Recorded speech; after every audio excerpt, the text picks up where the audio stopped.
Welcome to Modi Briefing. The content of the briefing includes Modi's Hindu nationalism stokes tension in Indian diaspora. Did India kill a Canadian Sikh? Spies lift veil on the thinking behind the hunt for perceived enemies.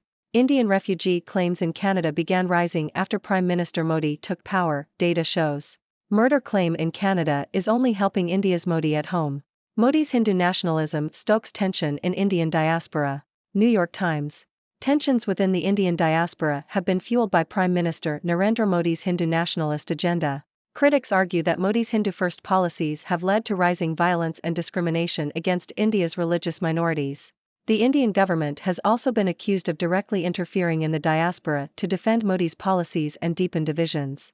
Although Western nations have been muted in their criticism, fears that tensions from India are spreading to diaspora communities have resulted in greater scrutiny over the overseas activities of the Bharatiya Janata Party, BJP, and the Rashtriya Swayamsevak Sangh, RSS.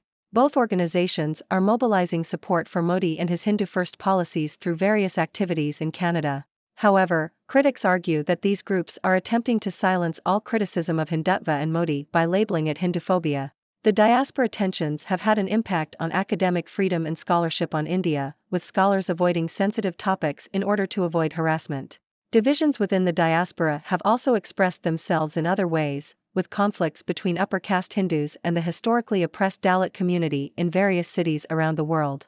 Canada has become a major battleground for these tensions, with Hindu temples being vandalized with slogans championing Khalistan and a Sikh parade featuring a float recreating the assassination of Indira Gandhi. The Indian government has also been accused of interfering in Brampton, Ontario, to defend Modi's policies and deepen divisions. The Overseas Friends of the BJP, the international arm of Modi's party, has also established a growing presence abroad. In Canada, the Overseas Friends of the BJP has changed its name to the Canada-India Global Forum and denies any ties to Modi's party. However, some argue that moves to have caste-based discrimination officially recognized are part of a movement to malign India just as it has gained international prominence. The shifting balance between Canada and India has also contributed to tensions, with India now seen as the growing economic and military power rather than Canada. Did India kill a Canadian Sikh? Spies lift veil on the thinking behind the hunt for perceived enemies. The Toronto Star. Ajit Doval, the National Security Advisor to Indian Prime Minister Narendra Modi, has been accused of justifying state-sponsored killings during a 2015 speech, which discussed the type of act India is accused of having orchestrated in June in the slaying of a Sikh separatist leader in Surrey, BC. The accusations came after Prime Minister Trudeau cited credible allegations of India's involvement in the killing of Hardeep Singh Nijjar, a Sikh leader accused by India of conspiracy to commit murder and terrorism. Indian refugee claims in Canada began rising after Prime Minister Modi took power, data shows. CBC. The number of Indian nationals seeking refugee protection in Canada has been steadily rising since Prime Minister Narendra Modi took office in 2014, according to federal data reviewed by CBC News. So far this year, Canada has accepted 1,344 refugee claims from India, making it the third-largest source country for refugees. The rate of accepted claims has also risen steadily in the last decade, indicating that the human rights situation in India has worsened during this period. Experts say that religious minorities like Sikhs, Muslims, and Christians are facing increased discrimination, and there is an increase in religious intolerance. Some experts also suggest that the numbers are fueled by unscrupulous immigration brokers who sell fake documents and concocted stories to well-off Indian nationals seeking greener pastures in North America. The Indian government reacted with fury to Canada's claim earlier this month that intelligence showed India's hand in the killing of Sikh activist Hardeep Singh Nijjar in Surrey, BC. The Indian government suspended visa processing in Canada and issued a travel advisory warning Indian nationals about potential violence in Canada. Murder claim in Canada is only helping India's Modi at home. Japan Times.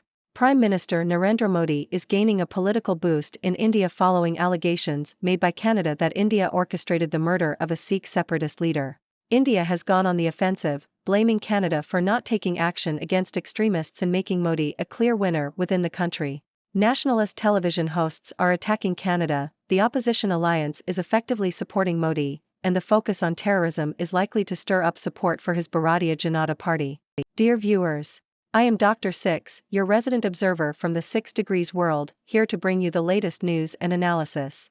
Today, tensions within the Indian diaspora and the impact of Prime Minister Narendra Modi's Hindu nationalist agenda are in the spotlight. Critics argue that Modi's Hindu-first policies have led to rising violence and discrimination against religious minorities in India. These tensions have spread to diaspora communities around the world, with conflicts between upper-caste Hindus and the Dalit community becoming more apparent. The Indian government has been accused of interfering in the diaspora to defend Modi's policies and deepen divisions. Academic freedom and scholarship on India have also been affected, as scholars avoid sensitive topics to avoid harassment. In Canada, tensions have escalated, with Hindu temples being vandalized and a Sikh parade featuring a float recreating the assassination of Indira Gandhi. The Overseas Friends of the BJP, the international arm of Modi's party, has established a growing presence abroad, including in Canada. However, some argue that moves to recognize caste-based discrimination are part of a movement to malign India. In addition, the veil has been lifted on the thinking behind India's hunt for perceived enemies, with accusations against Ajit Doval, the national security advisor to Modi, of justifying state-sponsored killings.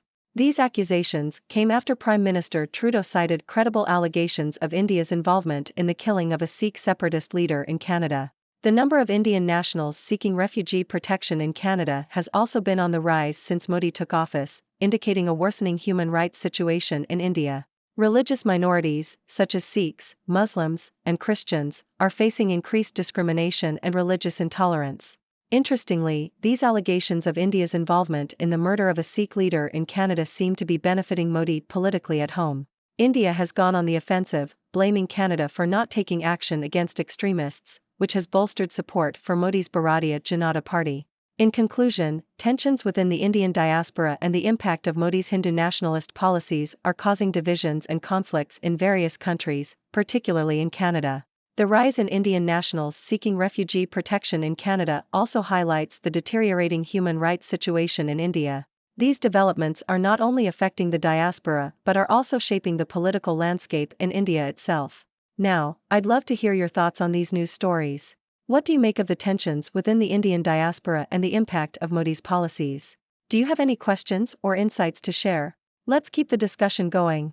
Dr. Six, signing off. Thank you for tuning in. The content above showcases the latest briefing reports and analytical synopses, thoughtfully curated by the 6Do team. These insights stem from a wide array of reputable media outlets, think tanks, government sources, and specialized experts worldwide. We encourage you to explore these sources for a comprehensive perspective. Keep in mind that while the content may not always align with the official standpoint of 6Do Brief, it's not meant to be taken as absolute directives for decision-making.